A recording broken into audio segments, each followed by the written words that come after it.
Oportunidad de dirigirme a ustedes para informar con total transparencia lo sucedido el día de ayer, 19 de agosto del 2025, en la estación Izamal, Yucatán. En ese sentido, me permito comenzar con lo más importante. Todas las pasajeras y todos los pasajeros de los trenes 304 y 307 involucrados en este percance se encuentran bien. La seguridad de cada persona que viaja con nosotros es y seguirá siendo nuestra prioridad absoluta. Si me lo permiten, van a ser cuatro láminas que voy a explicar. Más adelante en la siguiente, si me ayudan, por favor, voy a platicarles cómo se dio la secuencia del hecho, cómo se activaron los protocolos de seguridad y el programa interno de protección civil, cómo atendimos a los pasajeros y cuáles son las conclusiones a las que arribamos después de la revisión de lo que sucedió el día de ayer en Izamal. Primeramente, quiero explicarles gráficamente, si me permiten el micrófono para explicarlo mejor. Gracias, me siento un poquito más cómodo estando así. En la siguiente lámina, por favor. Aquí quiero que vean cómo se dan los movimientos de los trenes.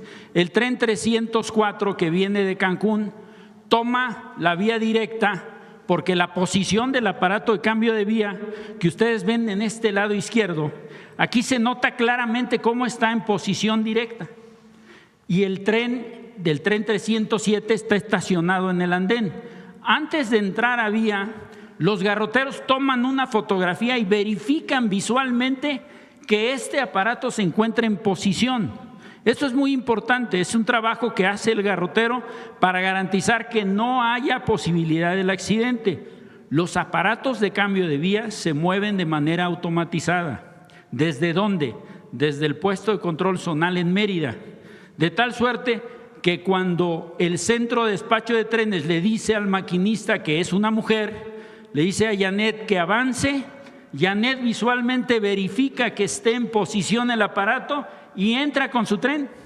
Este es lo que hace la entrada en la vía 4 y intempestivamente cuando pasa el segundo buggy del coche número 3, el aparato cambia de posición completamente.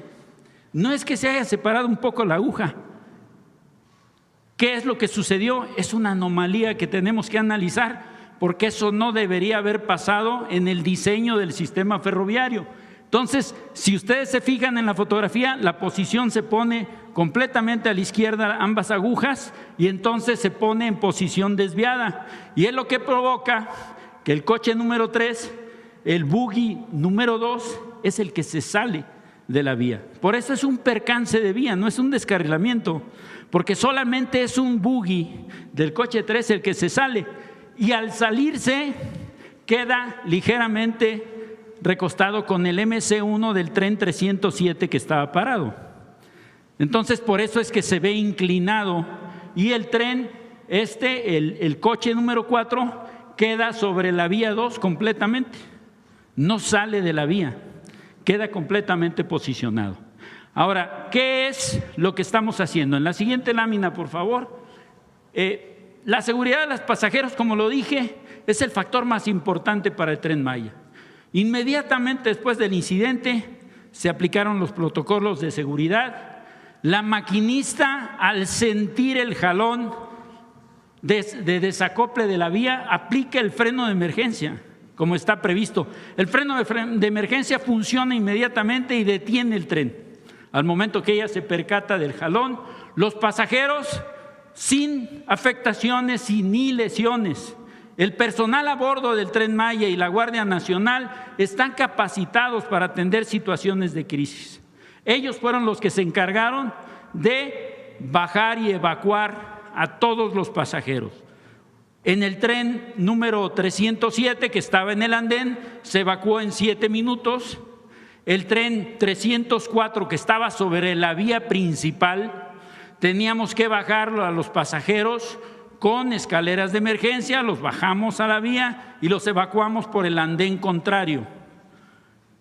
La totalidad de los pasajeros se hizo con eficiencia. Asistimos a los pasajeros con transporte alterno y un tren especial. No hubo afectación en los servicios o corridas del día. no interrumpimos los servicios continuaron. El siguiente tren estaba programado para pasar a las 16:20, pasó a las 17:05. Hubo un retraso exactamente de 45 minutos. O sea, seguimos las operaciones, activamos de manera inmediata la Comisión Dictaminadora de Accidentes Ferroviarios de Tren Maya y también reportamos a la Fiscalía General de la República para que los peritos vinieran a hacer una evaluación de los daños y a verificar cuáles fueron las causas del percance de vía. Una vez que se determinen las causas del hecho, se van a establecer acciones correctivas para garantizar la seguridad de las personas y también de las operaciones del tren. En la siguiente lámina, por favor, para dar continuidad al servicio de estos 261 pasajeros que viajaban en los dos trenes, realizamos estas acciones. La Guardia Nacional auxiliaron a todos los pasajeros aplicando los protocolos de seguridad y el programa interno de protección civil de la estación Izamal. Las 34 estaciones, las 8 bases de mantenimiento, los 3 talleres, las 6 cocheras y todos los edificios de Tren Maya tienen un programa interno de protección civil aprobado por la Coordinación Nacional de Protección Civil. Activamos el plan de transporte de pasajeros, suministramos bebidas y alimentos a las personas que lo requirieron. 67 pasajeros nos dan un voto de confianza porque no se quisieron ir en autobús a Cancún. Dijeron, nosotros vamos a esperar un tren, queremos seguir en el tren. Y desde Izamal implementamos un tren especial, el 303, y esos 67 pasajeros se fueron a Cancún en el tren. 83 pasajeros se fueron en autobuses de Tren Maya al centro de Izamal, 110 también en autobuses del tren se fueron a Mérida, y uno en particular, una mujer de nombre Amanda, me dice, yo tengo que volar a Brasil y necesito llegar al aeropuerto de Cancún.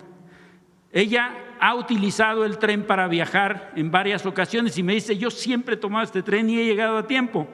Bueno, esta es la presentación, es un programa muy importante y se ha hecho en colaboración con los agricultores, con los distritos de riego. Más de 60,000 millones de pesos en todo el gobierno para recuperar, vamos a decirlo así, el triple de lo que se consume en un año en la Ciudad de México, para poderlo distribuir a las zonas urbanas para que todas las mexicanas y mexicanos puedan tener acceso al agua. Bueno, vamos con las preguntas. ¿Tienen un video de esto? Adelante. Para tecnificar 200,000 hectáreas de riego agrícola, ¿qué vamos a obtener con esto? Mayor productividad en el campo, es decir, vamos a sacar agua de riego para dársela a la gente, ahí donde hace falta el agua. El Gobierno de México ha puesto en marcha el Programa Nacional de Tecnificación de Riego, único en el mundo, ya que transformará el campo mexicano para aprovechar cada gota de agua y que el ahorro se pueda destinar a consumo humano. En nuestro país, el 76% del agua se utiliza en el sector agropecuario. Sin embargo, de esa cantidad, el 34% se pierde debido a que la infraestructura de riego se encuentra en malas condiciones y casi la mitad de los canales son de tierra, lo que provoca pérdidas por filtración y evaporación. Por eso, nuestra meta es modernizar más de 200,000 hectáreas, superficie mayor al total de la Ciudad de México y el doble de Hong Kong. Con una inversión de más de 60,000 millones de pesos a lo largo del sexenio, fortaleceremos la soberanía alimentaria al producir más alimentos con menos agua. Para lograrlo, ya se realizan obras integrales que incluyen el revestimiento y entubado de canales, el mejoramiento de caminos y el equipamiento de plantas de bombeo. Además, se contempla la reubicación de pozos profundos, la construcción de canaletas y la instalación de sistemas de riego por goteo, aspersión y microaspersión, así como la nivelación de tierras. En total, el programa beneficiará a 225,000 productoras y productores agrícolas, modernizando la infraestructura para ahorrar la mitad del agua que se utiliza en la actualidad. Hasta el día de hoy, ya comenzaron los trabajos en Alto Río Lerma en Guanajuato, en Bajo Río Bravo y Bajo Río San Juan en Tamaulipas, en Culiacán, Humaya en Sinaloa y en Pabellón, Aguascalientes. Con esas acciones se incrementará de manera significativa la producción de maíz, frijol, jitomate, chile, cebolla, papa, garbanzo, sorgo, trigo y otros cultivos fundamentales en la mesa de nuestros hogares. Con este programa vanguardista y con visión de futuro, el Gobierno de México reafirma su compromiso con un campo mexicano moderno, innovador, así como en el uso sustentable del agua para que nuestras hijas, hijos y nietos puedan heredar un país con esperanza y prosperidad compartida. En la Cuarta Transformación, el derecho humano al agua es una realidad. Buenos días a todas y todos. ¿A quién puede molestarle que más de 13 millones de mexicanas y mexicanos salieran de la pobreza entre 2018 y 2024? Luego de que el INEGI diera a conocer los resultados de la medición de la pobreza multidimensional, políticos de oposición, comentaristas y medios de información lanzaron mentiras para poner en duda la metodología del INEGI e incluso la hazaña del modelo económico de la Cuarta Transformación. Veamos el video del detector de mentiras de esta semana.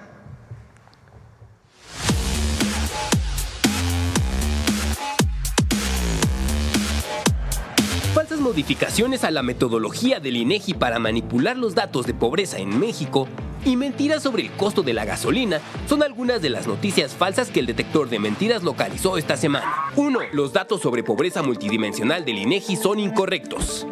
En un esfuerzo por minimizar la reducción de la pobreza multidimensional en el sexenio del presidente López Obrador, medios de comunicación, comentaristas y políticos de oposición difundieron una serie de narrativas falsas para intentar descalificar las políticas de la Cuarta Transformación que permitieron a 13.5 millones de mexicanos salir de la pobreza. A. El INEGI cambió la metodología del Coneval para modificar la medición de la pobreza. Estamos preocupados por la viabilidad, máxime cuando vemos los resultados hoy del INEGI. Porque lo que ustedes cantan como un éxito tiene un pequeño problema. Todo depende de las transferencias económicas, y de que el INEGI cambió algunas de las preguntas.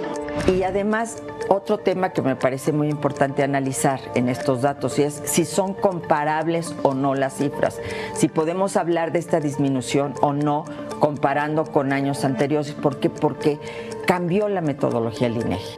¡Mentira! La medición de la pobreza multidimensional 2024 conserva los mismos principios conceptuales y metodológicos de sus ediciones previas del 2016-2022, realizadas por el Consejo Nacional de Evaluación de la Política de Desarrollo Social, Coneval, donde se contemplan los mismos 6 indicadores de carencia social. En la nota técnica de la medición de pobreza multidimensional 2024, el INEGI explicó que al mantenerlo se garantiza la comparabilidad, la continuidad y consistencia de los resultados.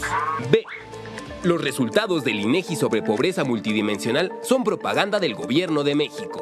Lo cierto es que, esto es parte de la propaganda para decir, la Cuarta Transformación está funcionando y vean ustedes el éxito de López Obrador. ¡Mentira!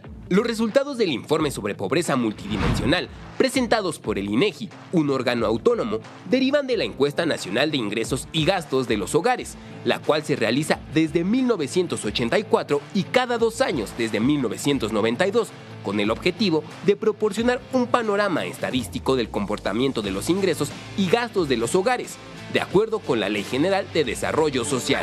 C. La reducción de la pobreza es gracias a los empresarios por aumentar el salario mínimo. Pero ¿quién realiza realmente esta función? Los empresarios, ¿no? Que son los que invierten, pagan y le entraron al tema, y entonces son ellos, junto con los trabajadores, quienes son verdaderamente los responsables de que esta política esté funcionando. ¡Mentira! El aumento del salario mínimo durante la presidencia de Andrés Manuel López Obrador se caracterizó por ser un acuerdo tripartito entre los sectores obrero, empresarial y el gobierno. Entre 2018 y 2024, el salario mínimo diario general en México pasó de 88.36 pesos a 248.93 pesos, un incremento de 181.7%. 2. México tiene la gasolina más cara del mundo. ¿Saben quién es el país más caro que vende la gasolina en el mundo? Somos el país más caro del mundo en gasolina. ¡Mentira! Entre los países del G20, Singapur es el país con el precio más alto de la gasolina, con $2.84 por litro, mientras que en México el promedio del precio es de $1.25 por litro. También es falso que Pemex sufra una pérdida inédita de ganancias por el tope al precio de la gasolina. La Secretaría de Energía aseguró que es incorrecto afirmar que absorbió los costos de la gasolina por la estrategia de una reducción en su precio. Además, Pemex reiteró que no existe desabasto de combustible en el país y puntualizó que el suministro está garantizado. 3. Bonos, créditos o préstamos a nombre de los programas para el bienestar. ¡Mentira! La Secretaría de Bienestar alertó sobre la existencia de páginas falsas y mensajes fraudulentos en WhatsApp que ofrecen bonos, créditos o préstamos a nombre de los programas para el bienestar. La titular de esta secretaría, Ariadna Montiel Reyes, recordó que todos los trámites son gratuitos y directos a través de la tarjeta del Banco del Bienestar, sin intermediarios, e hizo un llamado a la ciudadanía a no caer en fraudes y mantenerse informada en los canales oficiales.